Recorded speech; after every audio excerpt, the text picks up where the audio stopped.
আজকে আপনাদের সাথে এমন একটা খাবারের রেসিপি শেয়ার করব যেটা আপনাদের কাছে অনেকেরই অপছন্দের একটা খাবার। আপনারা অনেকেই লইট্টা মাছ পছন্দ করেন না, কিন্তু যখন কক্সবাজার যান তখন কিন্তু যখন আপনাদেরকে লইট্টা ফ্রাই করে দেয় তখন আপনারা খুব মজা করে খেয়ে নেন। তো আজকে আপনারা বাসায় কিভাবে কক্সবাজারের মতো লইট্টা ফ্রাই করবেন সেই রেসিপিটাই শেয়ার করতেছি।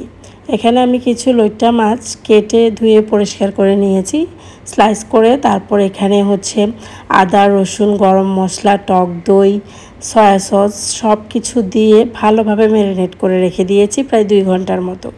তারপর ওই পানি যখন একটা পানি ছেড়ে দিবে সেই পানি থেকে লইট্টা মাছগুলো চিবে চিবে একটা বাটিতে রাখতে হবে। তারপর এখানে কিছু শুকনো উপকরণ দিয়ে এটার জন্য একটা কোট বানাতে হবে।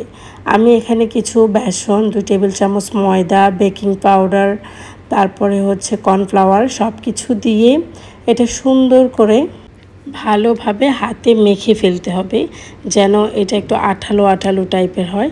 তারপর গরম তেলে এভাবে হচ্ছে পাকোড়ার মতো ভাজা করে ফেলবেন আর একদম কুড়মুড়ে করে ভাজবেন আর খাবেন তো ফিদা হয়ে যাবেন। ভাববেন যে কক্সবাজার বসে আপনারা লইট্টা ফ্রাই খাচ্ছেন। অনেকে ভয় পায় যে এটা তেলের মধ্যে দিলে হচ্ছে গলে যাবে, ছেড়ে দিবে, ভেঙে যাবে। সেরকম কিছুই হবে না। আপনারা যখন কোটটা রেডি করবেন তখন একটা ডিম ভেঙে দিবেন অবশ্যই, তাহলে এটা একদম পারফেক্টভাবে কুড়মুড়ে একদম আপনারা ফ্রাইড চিকেন যেভাবে বানান সেরকম হবে। আর এইভাবে ডেকোরেশন করবেন। এটা শুধু শুধু বিকালের নাস্তা হিসাবেও আপনারা খেতে পারেন।